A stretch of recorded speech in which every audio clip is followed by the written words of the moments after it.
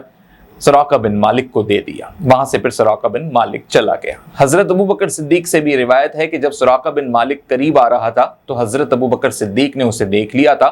تو حضرت ابو بکر یہ سمجھ رہے تھے کہ یہ قریش کا کوئی شخص ہے جو ہم تک پہنچ گیا اور اب یہ ہماری خبر وہاں پہنچائے گا یا یہ ہمیں کوئی نقصان نہ پہنچائے، تو انہوں نے آپ صلی اللہ علیہ وآلہ وسلم سے یہ کہا تھا کہ یا رسول اللہ، یہ پیچھا کرنے والا ہمارے قریب آنا چاہتا ہے، جس پر آپ صلی اللہ علیہ وآلہ وسلم نے حضرت ابو بکر صدیق کو اطمینان بخش جواب دیا تھا، لا تحزن ان اللہ معنا،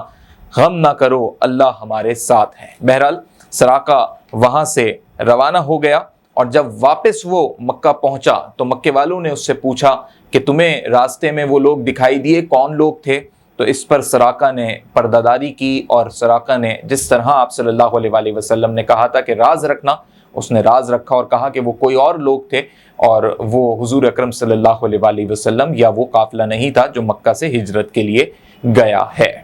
ناظرین کرام، یہ بھی اللہ کا معجزہ تھا راہ مدینہ میں کہ وہ شخص جو کہ نکلا کسی اور نیت سے تھا، لیکن جب وہ واپس مکہ لوٹا ہے تو وہ پاسبان بن گیا، اور پھر اس نے رازداری بھی رکھی، اور وہ آپ صلی اللہ علیہ وآلہ وسلم کا گرویدہ بھی ہو گیا۔ ناظرین محترم، اسی راستے میں پھر آگے بڑھ کر آپ صلی اللہ علیہ وآلہ وسلم کی ملاقات بریدہ اسلمی سے ہوئی، اور یہ اپنے قبیلے کے سردار تھے، بڑے مشہور تھے، معروف تھے، قریش میں بڑا اپنا نام رکھتے تھے، اور چونکہ ان کی واقفیت میں بھی یا ان کے علم میں بھی یہ بات تھی کہ آپ صلی اللہ علیہ وآلہ وسلم کے اوپر بڑے انعام و اکرام رکھے گئے ہیں قریش کی جانب سے، کہ دیت کا بھی معاملہ ہے، یعنی جو بھی پکڑ کے لائے گا اس کو انعام ملے گا۔ تو آپ صلی اللہ علیہ وآلہ وسلم سے بریدہ اسلمی کی بھی جو ملاقات ہوئی وہ اس حالت میں ہوئی تھی جب وہ اسلام کے دائرے میں نہیں تھے، اور نیت ان کی بھی یہ تھی کہ آپ صلی اللہ علیہ وآلہ وسلم کی خبر قریش کو دیں گے، یا اس انعام کی وجہ سے آپ صلی اللہ علیہ وآلہ وسلم کے پاس حاضر ہوئے۔ اس واقعے کو بہت تفصیل سے تو بیان نہیں کیا گیا، لیکن اس واقعے کا انجام یہ ہوا کہ آپ صلی اللہ علیہ وآلہ وسلم نے جب اسلام کی کچھ باتیں ان کے سامنے رکھیں تو یہ 70 افراد کے ساتھ وہاں موجود تھے جو ان کے ہی قبیلے کے تھے، اور ان تمام لوگوں نے ہی اسلام قبول کر لیا، اور یہ خود بھی دائرہ اسلام میں آ گئے، اور انہوں نے پھر اپنی جو دستار تھی، کیونکہ جو سردار ہوتا ہے قبیلے کا وہ سر پہ اپنے دستار پہنتا ہے، اس کو انہوں نے اتار دیا تھا، اور یہ آپ صلی اللہ علیہ وآلہ وسلم کے اصحاب میں شامل ہوئے، اور ہوا کچھ یوں کہ وہ انعام و اکرام اور وہ ساری چیزیں جو ہیں وہ ذہن سے نکل گئیں، اور پھر دل میں آپ صلی اللہ علیہ وآلہ وسلم اور اللہ کی محبت جا بسی۔ آگے چل کے راستے میں نبی پاک صلی اللہ علیہ وآلہ وسلم کو حضرت زبیر بن عوام رضی اللہ تعالی عنہ بھی ملے، جو کہ ایک تجارتی قافلے میں آ رہے تھے۔ اور اب دیکھیے آپ کہ جہاں اللہ نے دیگر معجزات دکھائے، تو یہاں میں یہ سمجھتا ہوں کہ اتنا جب طویل سفر ہوتا ہے تو انسان کے کپڑوں پہ دھول بھی آ جاتی ہے، مٹی بھی آ جاتی ہے، یعنی کپڑے میلے بھی ہو جاتے ہیں۔ اللہ نے اب یہاں ملاقات کروانی تھی حضرت زبیر بن عوام رضی اللہ تعالیٰ عنہ سے، جو کہ تجارتی قافلے میں آ رہے تھے، اور تجارتی قافلے میں جو کچھ بیش قیمتی سامان ہوتا ہے وہ لازمی ان کے پاس موجود ہوتا ہے، تو اس میں کچھ ایسا سامان بھی تھا جس میں بہت اچھے کپڑے تھے اور سفید رنگ کے لباس تھے، جو انہوں نے پھر آپ صلی اللہ علیہ وآلہ وسلم اور حضرت ابو بکر صدیق رضی اللہ تعالیٰ عنہ کو تحفتاً دیے۔ اور معلوم کچھ یوں ہی ہوتا ہے تاریخ اسلام سے کہ پھر انہی لباس کو یا انہی کپڑوں کو جو ہے اس وقت پہنا گیا جب آپ صلی اللہ علیہ وآلہ وسلم یا تو مدینے میں داخل ہو رہے تھے یا قبا پہنچ چکے تھے۔ ناظرین کرام، یہ وہ واقعات ہیں جو راہ مدینہ میں پیش آئے، یہ وہ معجزات ہیں، اور نبی پاک صلی اللہ علیہ وآلہ وسلم کی خیر و برکت اور آپ صلی اللہ علیہ وآلہ وسلم کی فضیلت کا بھی اس سے علم ہوتا ہے۔ اب آپ صلی اللہ علیہ وآلہ وسلم اس مقام کے قریب پہنچ رہے ہیں جو قبا کا مقام ہے، اور قبا میں آپ صلی اللہ علیہ وآلہ وسلم کی تشریف آوری 8 ربیع الاول 14 نبوت کو ہوئی ہے، یعنی ہجرت کا یہ پہلا سال ہے، اور آپ صلی اللہ علیہ وآلہ وسلم کی عمر مبارک 53 برس ہے، اور نبوت کا یہ 14واں سال ہے۔ ناظرین کرام، حضرت عروت بن زبیر رضی اللہ تعالی عنہ کا بیان ہے کہ مسلمانان مدینہ نے مکے سے آپ صلی اللہ علیہ وآلہ وسلم کی روانگی کی خبر تو سن لی تھی، اب وہ روز مدینے والے جو بلند چوٹیاں ہوتی تھیں، پہاڑیاں ہوتی تھیں، وہاں پر آتے تھے، خبر لیتے تھے، دیکھتے تھے کہ کہیں سے ہمیں آپ صلی اللہ علیہ وآلہ وسلم آتے ہوئے دکھائی دیں تو ہم انہیں ویلکم کریں، آپ صلی اللہ علیہ وآلہ وسلم کا استقبال۔ اور لوگ روزانہ صبح یہی اپنا معمول بنا بیٹھے تھے کہ وہ جو مدینے کی بڑی چوٹیاں تھیں وہاں پر جمع ہو کے دوپہر تک راہ کو تکتے تھے، اور طویل انتظار بھی کرتے تھے، لیکن طویل انتظار جب ختم ہو جاتا تھا تو شام کے وقت چلے جاتے تھے۔ قبا مدینے کے قریب کی جگہ ہے، اور وہیں پر جب یہ مسلمان مدینے کے روزانہ جمع ہوتے تھے تو ایک روز یہ سب تھک ہار کے چلے گئے۔ ایک یہودی کو بڑی فکر ہوتی تھی کہ کس کا انتظار کر رہے ہیں۔ اس کے علم میں جب یہ بات آئی کہ یہ پیغمبر اسلام کا انتظار کر رہے ہیں تو وہ بھی ان کے ساتھ ساتھ یہودی بھی جو ہے وہ انتظار کرنے لگ جاتا تھا۔ تو ایک روز سارے مسلمان چلے گئے تھے اور وہ یہودی جو ہے بڑی دیر تک انتظار کرتا رہا، دیکھتا رہا کہ شاید اب آئیں، یہ کس سوچ میں وہ تھا۔ تو اچانک اس کو دکھا کہ ایک قافلہ سامنے سے آ رہا ہے، اور اس نے پھر مدینے والوں کو فوراً خبر دی کہ بھئی دیکھو تمہارے محمد صلی اللہ علیہ وآلہ وسلم اپنے رفقا کے ساتھ سفید کپڑوں میں ملبوس ہیں اور وہ آ رہے ہیں، اور اس قسم کے خوبصورت لگ رہے تھے اس وقت آپ صلی اللہ علیہ وآلہ وسلم کے کپڑے یا اس قافلے کے لوگوں کے کہ جن لوگوں نے وہ دیدار کیا تو تاریخ اسلام میں لکھا گیا ہے کہ چاندنی کی جو چھٹک ہوتی ہے، یعنی جو چاند کی جو ایک روشنی ہوتی ہے، سفید روشنی، اس طریقے سے آپ کے کپڑوں سے وہ روشنی جھلک رہی تھی۔ اور پھر عرب کے تمام تر لوگ جو ہیں وہ بھاگتے ہوئے آئے، دوڑتے ہوئے آئے، یعنی مدینے کے لوگ جو ہیں اس جانب بڑھے جہاں پہ آپ صلی اللہ علیہ وآلہ وسلم تشریف لا رہے تھے، یعنی قبا کا یہ مقام ہے۔ ابن قیم سے بھی یہ روایت ہے، اور وہ فرماتے ہیں کہ اس کے ساتھ ہی بنی عمر بن عوف یعنی ساکنان قبا میں ایک شور بلند ہو گیا، اور پھر سارے مسلمانوں کو یہ خبر مل گئی کہ آپ صلی اللہ علیہ وآلہ وسلم کی آمد ہو رہی ہے، اور نعرہ تکبیر بلند ہوا اور سب استقبال کے لیے نکل پڑے۔ یعنی سب کو ہی یہ تھا کہ نبی پاک صلی اللہ علیہ وآلہ وسلم کا دیدار کریں، اور ان میں بیشتر ایسے لوگ تھے جنہوں نے نبی پاک محمد صلی اللہ علیہ وآلہ وسلم کا دیدار نہیں کیا تھا، کیونکہ تاریخ میں اور گزشتہ قسطوں میں ہم نے آپ کو یہ بتایا کہ مخصوص لوگ جو ہیں وہ ذی الحج کے ایام میں آتے تھے مکہ، جنہوں نے بیعت عقبہ بھی کی تھی، اور دونوں ہی بیعت کے اندر جو ہے مخصوص تعداد تھی لوگوں کی۔ تو یہ مدینے کے تمام افراد نہیں تھے، جبکہ بیشتر افراد جو دائرہ اسلام میں آ چکے تھے وہ بڑے خواہش مند تھے۔ تو ابھی ان لوگوں کی جو ایکسائٹمنٹ تھی وہ ان لوگوں سے زیادہ تھی جنہوں نے دیدار کیا ہوا تھا، یعنی جس نے دیدار نہیں کیا ہوا ہوتا اس کی ایکسائٹمنٹ کا ایک اور لیول ہوتا ہے، اور اسی بنیاد پہ، اسی درجے پہ ان کی جو ایک خوشی تھی، اس خوشی کو لے کر، ان جذبات کو لے کر وہ دوڑتے چلے آ رہے تھے کہ آپ صلی اللہ علیہ وآلہ وسلم کا استقبال کریں۔ اس دوران بھی آپ صلی اللہ علیہ وآلہ وسلم پر وحی نازل ہو رہی تھی۔ جب آپ قبا کی جانب بڑھ رہے ہیں، یعنی قبا میں اب آپ داخل ہو چکے ہیں، تو وہی جو نازل ہو رہی تھی ناظرین کرام، اس کے الفاظ یہ ہیں کہ فَإِنَّ اللَّهَ هُوَ مَوْلَاهُ وَجِبْرِيلُ وَصَالِحُ الْمُؤْمِنِينَ وَالْمَلَائِكَةُ بَعْدَ ذَلِكَ ظَهِيرٌ۔ اللہ رب العزت نے فرمایا کہ اللہ آپ کا مولا ہے، اور جبریل علیہ السلام اور صالح مومنین بھی، اور اس کے بعد فرشتے آپ صلی اللہ علیہ وآلہ وسلم کے مددگار ہیں۔ یہاں پر اب آپ صلی اللہ علیہ وآلہ وسلم کو اللہ رب العزت نے ایک بشارت دی، اور اللہ رب العزت نے اپنے نبی کو حوصلہ بھی دیا۔ حضرت عروہ بن زبیر رضی اللہ تعالی عنہ کا بیان ہے کہ لوگوں سے ملنے کے بعد آپ صلی اللہ علیہ وآلہ وسلم داہنی جانب مڑے اور بنی عمر بن عوف میں تشریف لے گئے، کیونکہ یہاں پر قبا کے مقام پر جو زیادہ تر افراد جس قبیلے کے ہیں وہ عمر بن عوف کے ہی ہیں۔ اور پھر بتایا جاتا ہے کہ یہ پیر کا دن تھا اور ربیع الاول کا یہ موقع تھا۔ ابو بکر صدیق رضی اللہ تعالی عنہ جو ہیں وہ استقبال کے لیے کھڑے تھے۔ لوگوں نے چونکہ نبی پاک صلی اللہ علیہ وآلہ وسلم کو پہلے نہیں دیکھا تھا، تو انہیں کوئی مغالطہ نہ ہو، وہ حضرت ابو بکر کو محمد رسول اللہ نہ سمجھیں، تو حضرت ابو بکر نے یہ کیا، اور قدرتی طور پہ بھی کچھ ایسا ہوا کہ آپ صلی اللہ علیہ وآلہ وسلم پر دھوپ آن پڑی، تو پھر اسی دوران حضرت ابو بکر صدیق ایک چادر لے کر سایہ کیے کھڑے ہو گئے۔ اب یہ پہچاننے میں آسانی ہو گئی کہ جن کے لیے چادر لے کر کھڑے ہوئے ہیں وہ حضرت ابو بکر ہیں، اور جو اس چادر کے سائے میں ہیں وہ محمد صلی اللہ علیہ وآلہ وسلم ہیں۔ اور پھر لوگ جوک در جوک آتے گئے، اور پھر آپ صلی اللہ علیہ وآلہ وسلم کا دیدار کیا، آپ صلی اللہ علیہ وآلہ وسلم سے ملاقات کی، اور یہ تاریخی دن بن گیا، یہ مدینے کی تاریخ کا بھی دن بن گیا۔ ابھی مدینے میں داخل نہیں ہوئے، ابھی قبا کے مقام پر ہی ہیں، کیونکہ جب مدینے میں داخلہ ہوگا تو وہ مناظر تو اور اس سے بڑھ کے ہیں، وہ محبت اور عشق کے مناظر ہیں، لیکن قبا کے مقام پر بھی جو ہے یہی صورتحال رہی۔ تاریخ اسلام میں یہ بتایا گیا ہے کہ رسول اللہ صلی اللہ علیہ وآلہ وسلم نے قبا میں قلثم بن حدم کے گھر جو ہے وہ پڑاؤ ڈالا۔ ایک دوسرا نام بھی ہے، وہ سعد بن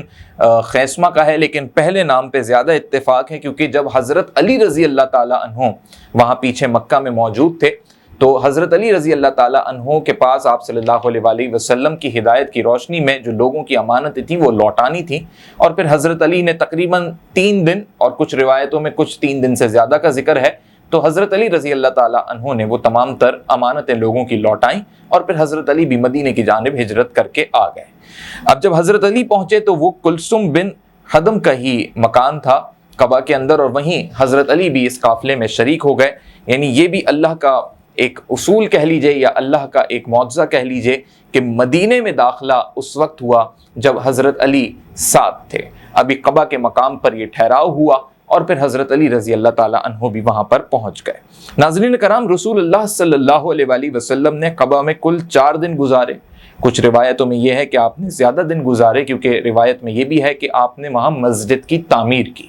مسجد کی تعمیر میں ہو سکتا ہے کہ 4 دن سے زیادہ کا وقت لگا ہو، اس لیے کچھ تاریخوں میں 25ویں دن کا بھی ذکر ہے، اور ہو سکتا ہے کہ یہ 3 ہفتے بھی اس میں لگے ہوں۔ لیکن مختلف جو اذکار ایام کے ہیں ان سب میں ایک بات جو باہمی بات ہے وہ یہ ہے کہ آپ صلی اللہ علیہ وسلم نے اسلام کی پہلی مسجد کا جو قیام کیا وہ قبا میں کیا، اور آج بھی مسجد قبا کے نام سے یہ مسجد، جب آپ انشاءاللہ العزیز مدینہ شریف جائیں گے تو اس کے قریب ہی آپ کو یہ مسجد ملے گی، دکھے گی۔ وہاں پر اللہ رب العزت سب کو نماز پڑھنے کی توفیق بھی عطا فرمائے، اور ہم سب کو بھی یہ موقع ملے اور اس مسجد کا ہم ضرور دیدار کریں جو حضور اکرم صلی اللہ علیہ وسلم کی جانب سے تاریخ اسلام میں سب سے پہلی مسجد کی بنیاد کی حیثیت رکھتی ہے۔ ناظرین کرام، اسی قبیلے کے قریب بنو نجار کا بھی قبیلہ تھا، اور بنو نجار آپ صلی اللہ علیہ وسلم کے والدہ یعنی آپ صلی اللہ علیہ وسلم کے ننیال ماموں کا قبیلہ ہے، تو اس جانب جو ہے آپ صلی اللہ علیہ وسلم نے مدینے کا رخ کیا۔ بنو سالم بن عوف کی آبادی میں پہنچے تو جمعے کا وقت آ گیا، یعنی اب بالکل آپ مدینے کے قریب آ چکے ہیں۔ بنو نجار اور بنو سالم بن عوف جو ہیں یہ بالکل مدینے کے ساتھ ہی موجود ہیں، دونوں قبائل، اور اب آپ کا داخلہ مدینے میں ہوگا۔ لیکن ہوا کچھ یوں کہ چونکہ جمعے کا وقت آ چکا تھا، اور جس وادی میں آپ موجود ہیں وہ بطن کے نام سے ہے، اور اس وادی پر ہی آپ صلی اللہ علیہ وسلم نے پہلے جمعہ پڑھایا، اور کہتے ہیں کہ تاریخ میں 100 آدمیوں کا ذکر ہے، یعنی اس جمعہ میں 100 آدمی شریک ہوئے، اور یہ پہلا جمعہ ہے جو مدینے کے قریب یعنی مدینے کے داخلے کے وقت اور جمعے کے دن ہی مدینے میں داخلہ ہو رہا ہے۔ سبحان اللہ۔ ناظرین کرام، حضور اکرم صلی اللہ علیہ وسلم کی یہاں ہجرت مکمل ہو رہی ہے، اور اب آپ صلی اللہ علیہ وسلم اس قافلے کے ساتھ جس میں اب حضرت علی بھی شریک ہو گئے ہیں، قبا میں آنے کے بعد حضرت ابو بکر بھی ہیں، حضرت ابو بکر کی صاحبزادی بھی ہیں، حضرت ابو بکر کے غلام بھی ہیں، آپ صلی اللہ علیہ وسلم کی بیٹیاں بھی ہیں، تو یہ تمام تر لوگ اب مدینے میں داخل ہوں گے۔ اور اگلی قسط میں ہم آپ کو یہ بتائیں گے کہ جب مدینے میں داخل ہوں گے تو کیا رفقت آمیز مناظر ہیں۔ اللہ اکبر، یہ خوشی کے مناظر ہیں، لیکن عشق کے آپ کو جلوے دکھائی دیں گے۔ عشق کے آپ کو وہ جلوے دکھائی دیں گے کہ جو جس طرح اظہار کر سکتا ہے اس نے اس طرح اظہار کیا۔ عرب کی لڑکیاں ڈفلی لے کر نکل پڑیں، عرب کے لوگ جو ہیں وہ گنگناتے ہوئے نکل پڑے، اور عرب کا یہ ہمیشہ کلچر بھی رہا، ثقافت ہے عرب کی کہ جب بڑے خوش ہوتے ہیں تو تلواریں ہوا میں لہراتے ہیں، جب بڑے خوش ہوتے ہیں تو ایک قطار میں لگ کے جھومنے لگتے ہیں، اور جب بڑے خوش ہوتے ہیں تو نغمے پڑھتے ہیں۔ اور جب آپ صلی اللہ علیہ وسلم کی شان میں کوئی چیز پڑھی جائے تو وہ نعت بن جاتی ہے، اور ایک ایسی معروف نعت کی تخلیق وہاں سے ہوتی ہے جو اگلی قسط میں ہم آپ کو بتائیں گے کہ پھر وہ آج تک اور انشاءاللہ العزیز تا قیامت اور اس کے بعد بھی وہ کلمات، وہ نعتیہ کلام ہمیشہ قائم و دائم رہے گا۔ اتنے حسین الفاظ مدینے والوں نے ادا کیے، اور پھر آپ صلی اللہ علیہ وسلم جب مدینے میں داخل ہوتے ہیں تو کیا مناظر ہوتے ہیں، کہاں ٹھہراؤ ہوتا ہے اور کس طرح سے ہوتا ہے، وہاں بھی معجزات ہیں۔ تو پھر مدینہ جو ہے اب آپ صلی اللہ علیہ وسلم کے لیے سکونت کی جگہ بنتی ہے۔ اس قسط میں جانے انجانے میں بیان کرتے ہوئے اگر مجھ سے کوئی غلطی سرزد ہوئی ہو تو میں اللہ کے حضور معافی کا طلبگار ہوں۔ السلام علیکم ورحمۃ اللہ۔